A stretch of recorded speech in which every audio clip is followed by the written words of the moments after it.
Hey, it's Dan, and welcome to Unified Gaming. So today, guys, as you can see from the stream title, we are going to be focusing on just getting sets ready, getting builds all sorted for the next patch. So there's a lot to go through, but yeah, I'm going to be on DPS, Arcanist.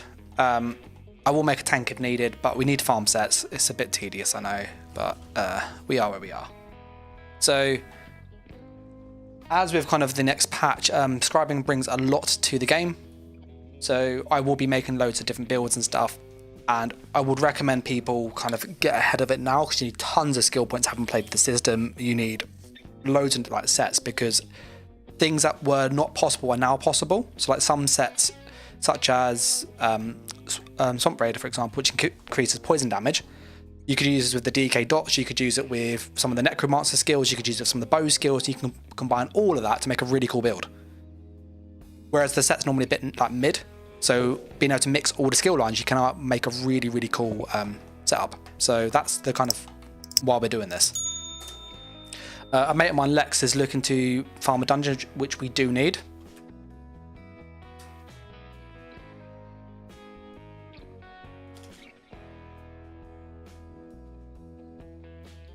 And then, as always, if you like what I do with like these videos and streams and stuff, then likes and comments are greatly appreciated.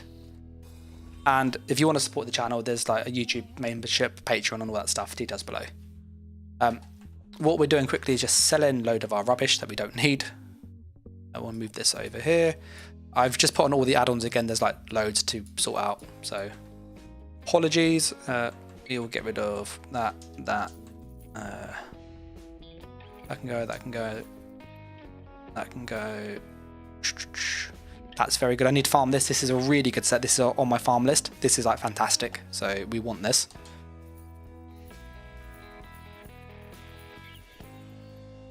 So I'm just making some space for things we don't like need. And then we are after this set. So that's what we're really, really after. And then we'll delete that, and we're pretty much good to go. I'll check with Lex. So I'll message Lex and we'll add him to a group.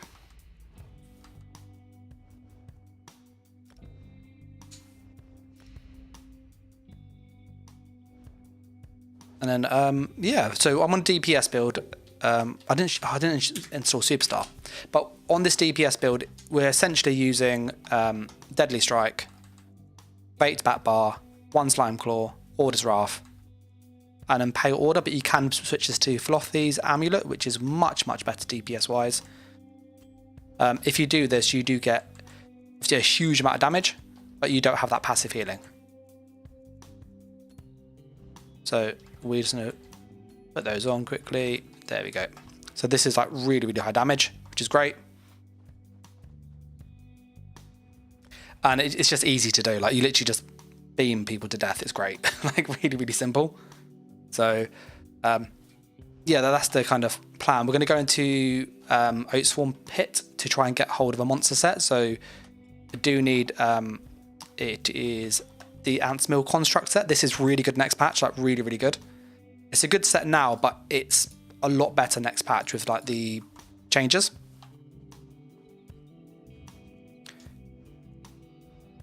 I will see if he's in a dungeon.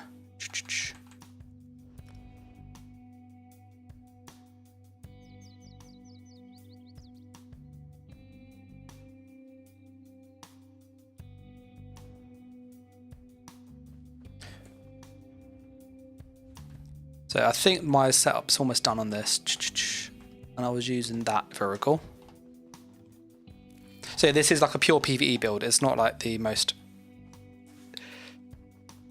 exciting, but it does what it does. It does what it needs.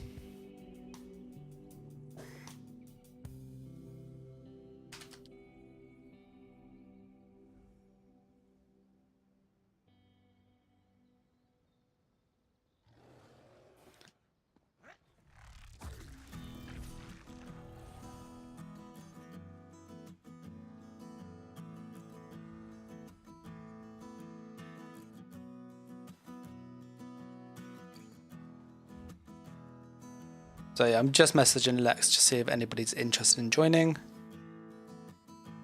A lot of the people I know who are like in PvP or in dungeons.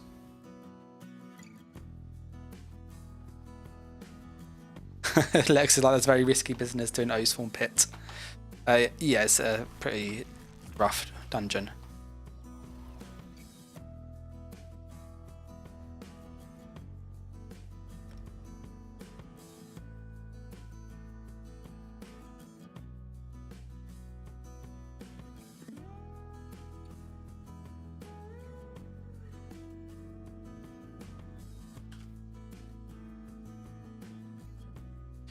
So yeah, once we get the fourth person, we'll then go in. Whilst we're waiting, we'll go and talk about some of the sets that we do need to farm. I've got like a big list. I'm going to put this on Notepad if people want to see that. I'll put on this on the side actually, bear with me.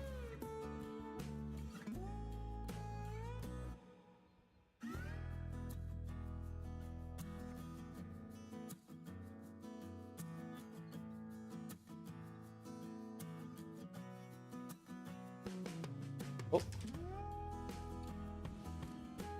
And it's Construct, which is a monster set. The Demise, Scavenging Demise, those two are like really, really, really good. So I'll make a little list of things we want to farm, and I'll just leave it on the corner of the stream, or we'll add to it. So I want to try and get these ones. So Construct the helmet, we need Scavenging Demise, which is really good.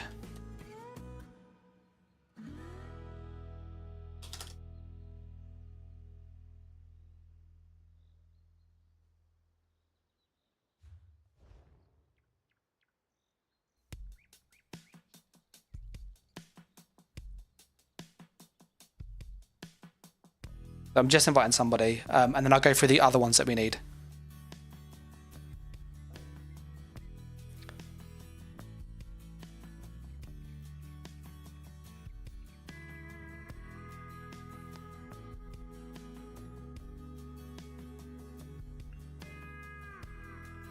We are ready to go.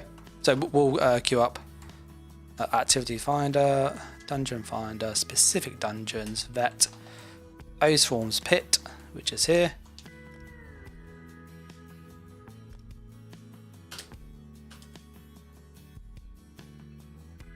So yeah, I want to get these sets here. They're the first two. They are needed for the new Nightblade snipers and the Sorcerer sniper, so they are like really, really good sets. The Scavenging Demise is a bit for kind of the DK, so it's really good on Dragonite. That's kind of where we want to get that.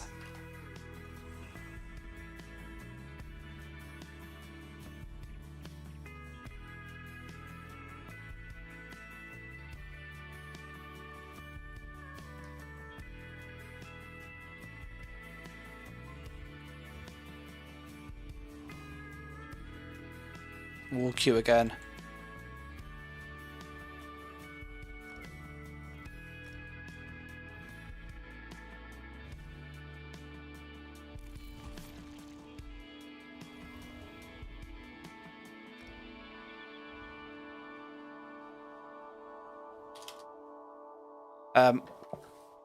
We'll re-queue in a second, okay?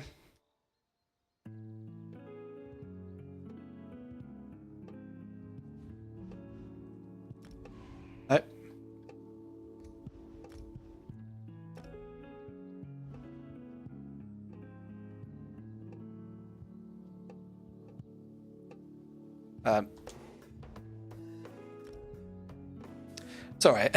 You see one of the issues with ESO, sometimes it scrolls up when you go between control and mouse.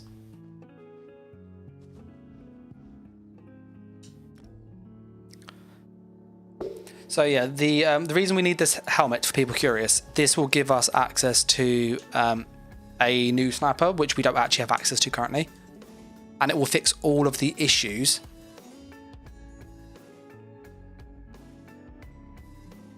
that we have. Okay, so we're in now. Yeah, I'm going to spend like the stream just literally farming skill points sets. It's going to be a bit tedious, but yeah.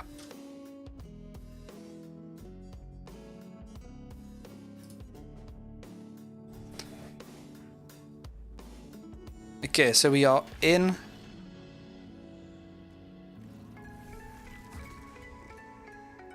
He's got a pet build.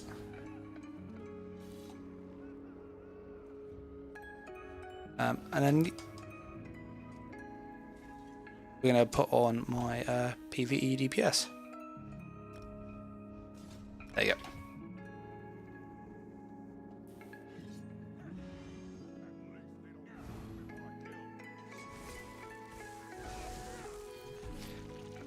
So yeah, the helmet we're looking for is the Anthemiller's Construct, which is a helmet that you use in PvP a lot. It's like a heavy attack helmet, basically. Pretty decent.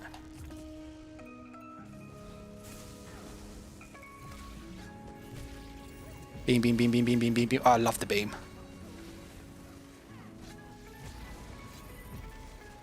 Beam is like so much, so good.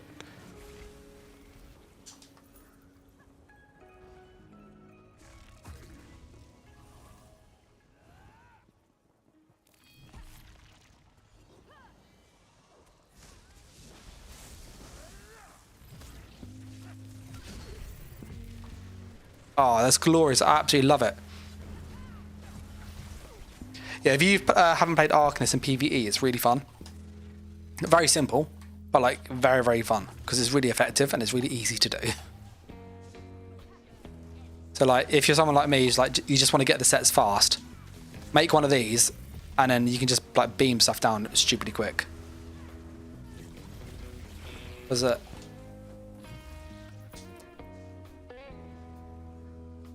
Kirk is going, is everyone going to be an Arcanist with subclassing? Pretty much. I think they're going to nerf it. I can't see them leaving this as it is. It's like ridiculously good.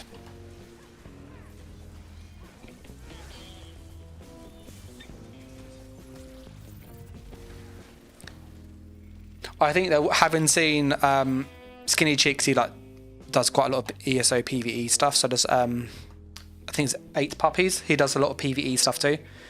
And like Arcanist with like Nightblade Assassination is just really strong. Like those two things combined is really, really good.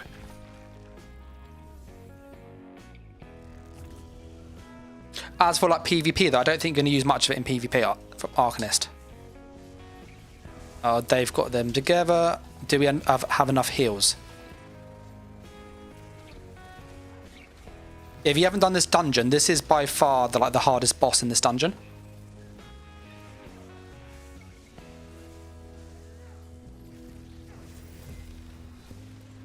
Yeah, that wolf hits like a truck, he does.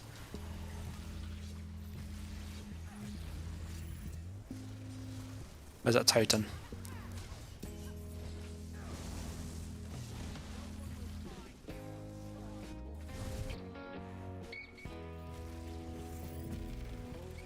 Oh, that's a totem gone.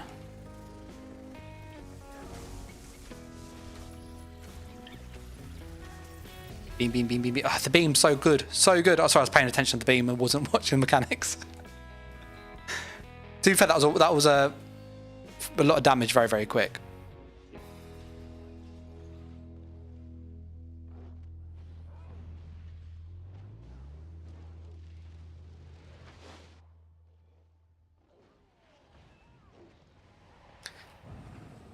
Oh, yeah, you guys getting us up. Will he get us up?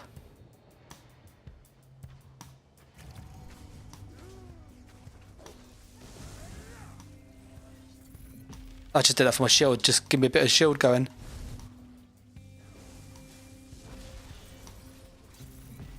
I think there's a 2 crux beam then.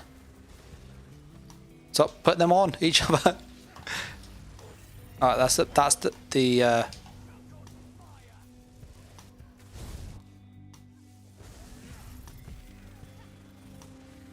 Oh, he's over here. He's over here. Healing yourself makes an. I'll take it. It's just a set sticker book in it.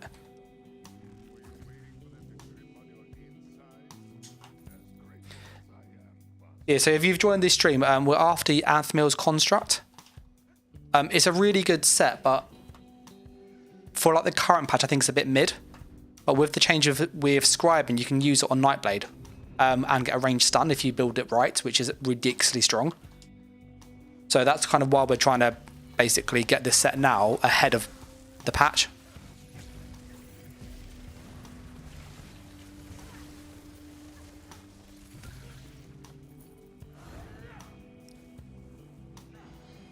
We're gonna run on in.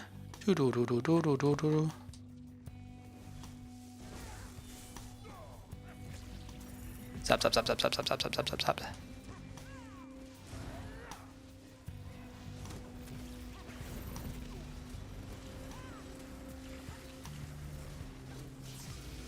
So, AK Monster says, so you're going Nightblade when subclassing comes out. Which kind of build? There's obviously quite a few, and like PvE or PvP. Because I think I played around with like Sniper, and I did about 5-6 hours of testing on stream. It was like fascinating, but intense. Because there's so many variables. So if it's like specifically this Nightblade, I don't think the Nightblade's the best class for a Sniper next patch. In all honesty, I think there's better classes.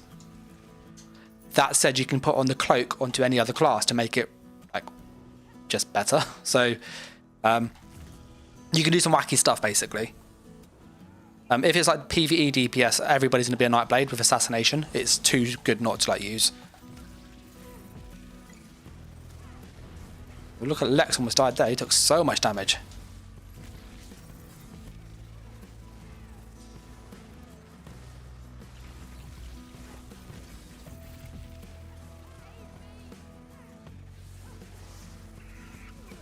All cinder moths, love them.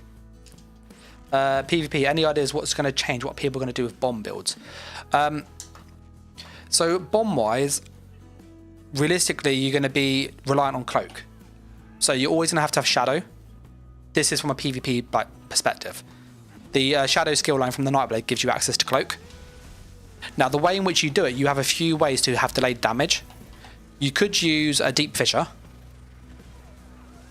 So you have animal companions with it because it's a delayed burst skill. It's going to be a bit awkward because it's got a 3-second charge. So you basically have to use it and then cloak and be within 3 seconds of the group to then explode. And you could then use something like Dawnbreaker. So you could use Proxy Det, Dawnbreaker, Deep Fissure, which will hit really hard.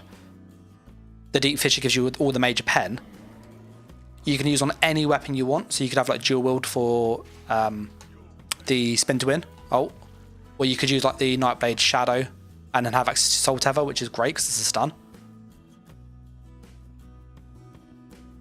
You may want to do something like Shadow with Storm Calling and then Animal Companions, because that will give you access to a lot of like damage. It'll give you access to streak, so you can streak in to stun somebody.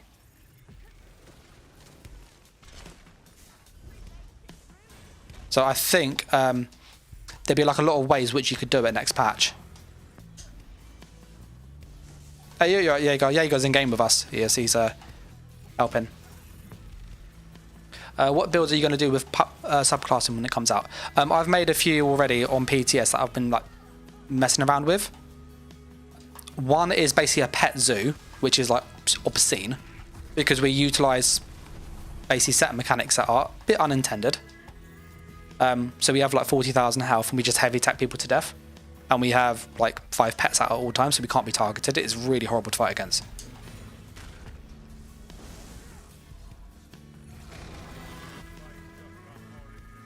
So I'm going to do builds like that. I'm going to make a dot build.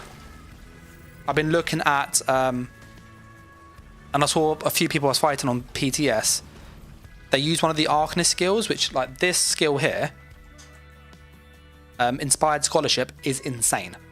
You can use Treatise, which is the other morph, but on the PTS, it does. So this one here, it does work on all class skills. So what that means is if you use the Dragonite Ardent Flame skill and with like Burning Talons and Noxious Breath, which are really good dots, like really strong, that Inspired Scholarship, that procs on cooldown. Like those dots will proc this for free, which basically means this becomes really, really strong. Because it hits constantly. Those dots are nasty anyway. So you can do like really weird stuff by mixing those skill lines to make dot builds that actually are really nasty to fight against. So I'm going to kind of go down the route of basically making what would be wacky, what would be kind of out there. I want to make the game fun. You know, I'm a bit tired of everybody running Rallying Cry, Wretched Vitality. You know, that's kind of the meta in PvP. If you ask like anybody in guild chat, oh, can you give me a PvP build? It will be Rally, Wretched, Balorg, or you see one of those sets in there at least, in most cases. And I want to kind of move away from that stuff to have like unique playstyles, which I hope this system can bring. So that's kind of my sort of like what I'm planning to do with it. Robert says, Sork seems like a good one for bombing, maybe Necro even. Sork's okay. I think the issue Sork has is it doesn't have any like burst skills that you would use in a bomb typically. So like if you're focusing on like what you're wanting to do on a bomb, it's instant damage without the person realizing. The problem with Haunting Curse is you put that on them, they know it's on them. So there isn't any like delayed burst skill you can chuck on. Well, my mini-map's turned off.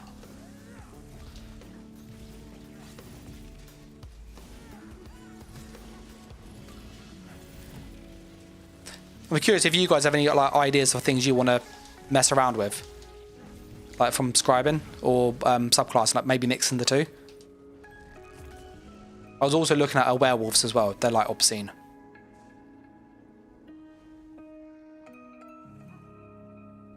I need to get my add-on to not turn off when I'm in combat. I like to be able to see the map.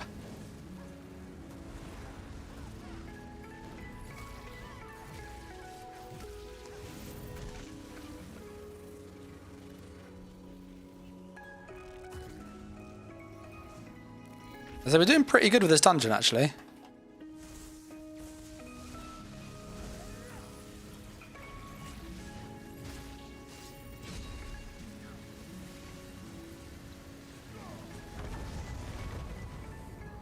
Just put some cheeky heals on myself. Yeah, I saw all the like fire AoE came out. Zoo, I think it's pronounced XZHU, asks, what about Arcanist? So like what good sets for Magical Arcanist? Is this PvP or PvE? Because it obviously does vary quite a bit.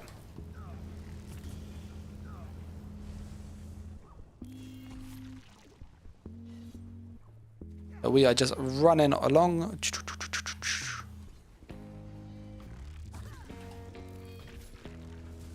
PvE mainly solo. For Magical Arcanist or like the Stam Arcanist, they kind of use like the same sort of sets in all honesty because of how the class is built. So once this dungeon's finished, I'll show you what I would use, but you're generally using a mix of something like Deadly Strikes, which is really good in Order's Wrath. Order's Wrath you can craft, it's free, basically, because crafter sets are like free, pretty much. Deadly Strikes you do have to pay for, it's a PvP set, but you can buy it. So it's a little expensive. But like Order's Wrath and Deadly Strikes is what I'm using here. And you can just put your points in health. Change your attributes to be more Magicka, then this is Magicka. You can change this to be Rune Blades. So then you've got a ranged spammable, that's magic. You've got obviously your beam, which is magic.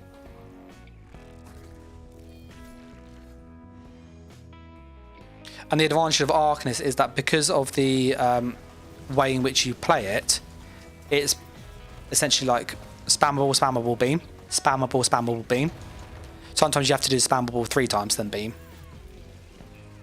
And this just gives you loads of damage.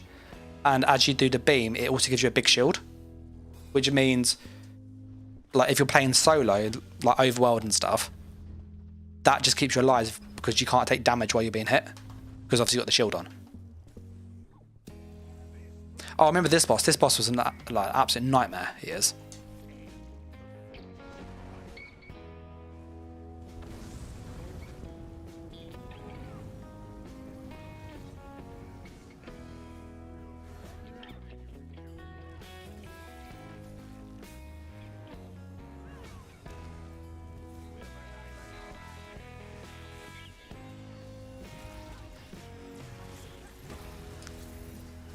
Beam, beam, beam, beam, beam. So it's 55,000 DPS, 60,000 DPS. It's not too bad.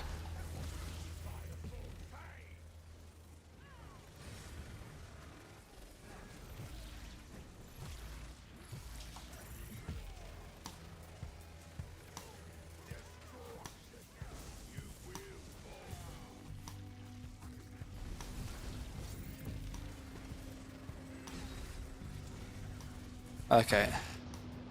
Literally, he teleported and then teleported away.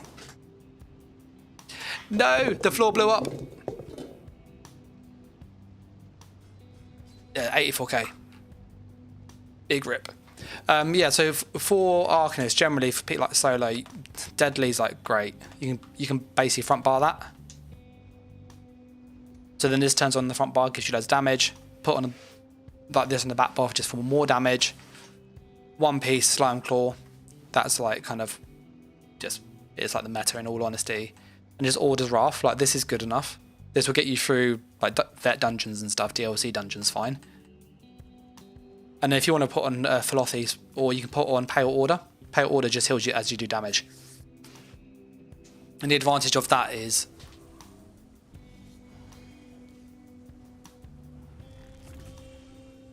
he's going for the res.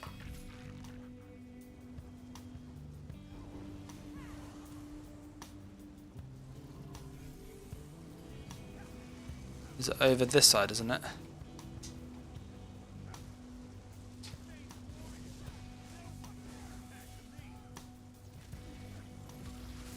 Beam, beam, beam, beam, beam.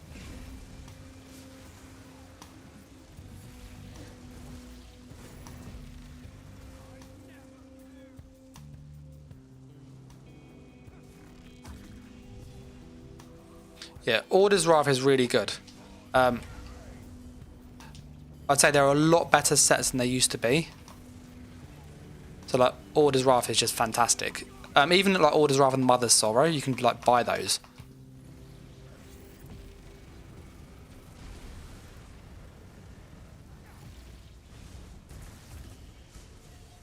You have to play as silly, like don't connect the dot squares or you get burnt.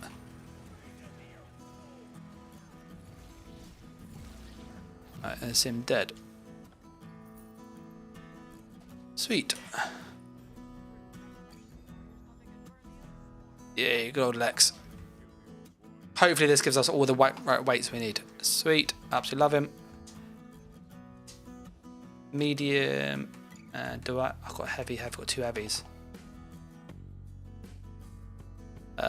Let's find that one.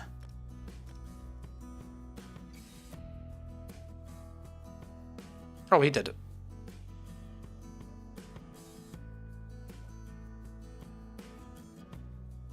I've got like all but light. I'll get it on the next go if I do it. Obsidian says, what cans am I working on?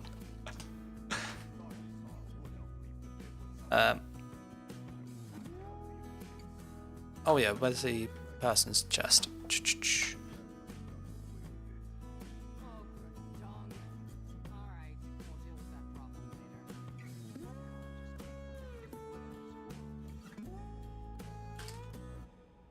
Yeah, so what I'm working on is getting the Alchemist Construct set, which I had the medium piece already, but I was looking for the rest just to make it cheap to transmute.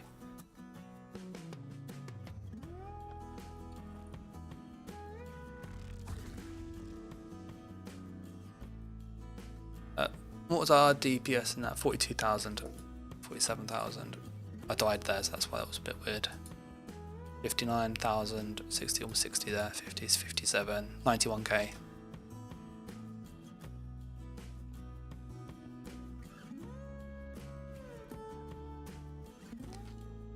So we've got the first set we need. I now need to go get some dungeon keys, so I'm going to go and jump into PvE land again. But yeah, what I'm working on, Newt, is the new sniper. So the new sniper uses this monster set because we can essentially abuse some mechanics to just get like crazy damage. So I need to go farm some dungeons now and get some keys, which again, I need to get the shoulders, so it's a bit tedious.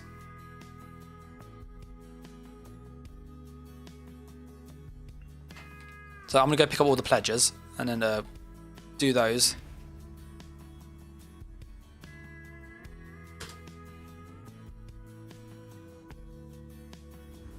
And then yeah, with the keys, we're going to try and hope we get the shoulder piece. I don't think we will, but we can chance it.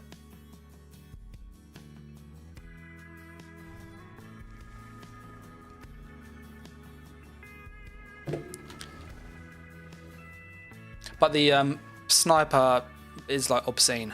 It basically, you hold heavy attack and then everything dies. But it only works with the new system. Like you can't do it properly until you have all the right like subclassing options. What pledges do we have? I've got a couple pledges from before. Quests. Pledge. Banished Cells, that's easy, that's easy. Let's see if we can get a random Banished Cells. We've got a pledge from last time, so I'm going to kind of see if I can get into Banished Cells, which is like really, really easy. Banished Cells. I tried the DPS.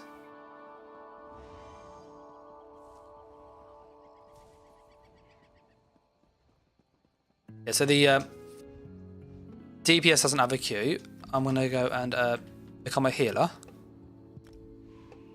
Hopefully I can get in there. Or I might have to like fake tank it. Like on the normal dungeons you can just fake tank, they're quite easy. We'll give it to about a minute and then if not we'll then try fake tank and we'll probably get in straight away. Obsidian Newt says, what classes are you going to sub in? I'm looking at Sin. I'm not sure what Sin is. Adric Spear, I'm assuming AD. Herald of the Tome. So on the snipers, I've gone through and it's about a 5-6 hour stream where I tested all of it. Assassination. You put Sin instead of ass. That makes a bit more sense now. Going to Sin. Why? But yeah, since yeah, I get that.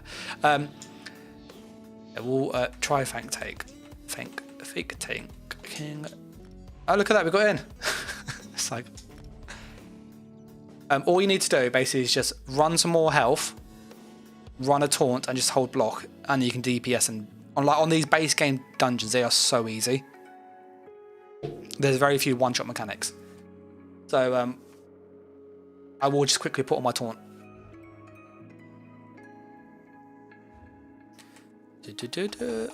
Let's go to the Undaunted. There's my taunt. Inner beast. Look at that, we've got... Oh, they've already gone in. Kill stuff. You might not even need it, to be fair. Okay, I got a taunt. Okay, we're good to go now.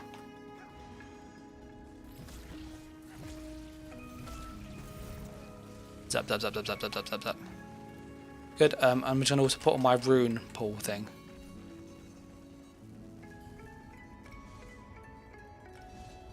There you go.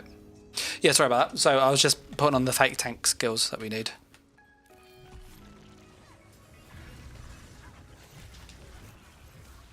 Oh, that's dead. So yeah, so for the like snipers, it depends on how you build it. Basically, you can go with like raw damage. Let me pull that all together. And it works. But I found if you actually utilise some of the mechanics with dark magic from the sorcerer skill line for crystal weapon, you can get a lot more bonus damage on the actual gank part of it, which then gives you more killing power as a result.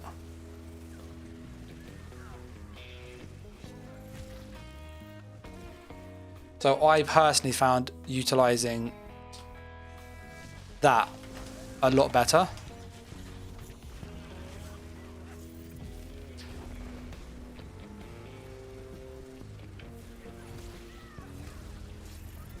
He is taunted, but someone else has got a taunt, it looks like. There's a taunt again.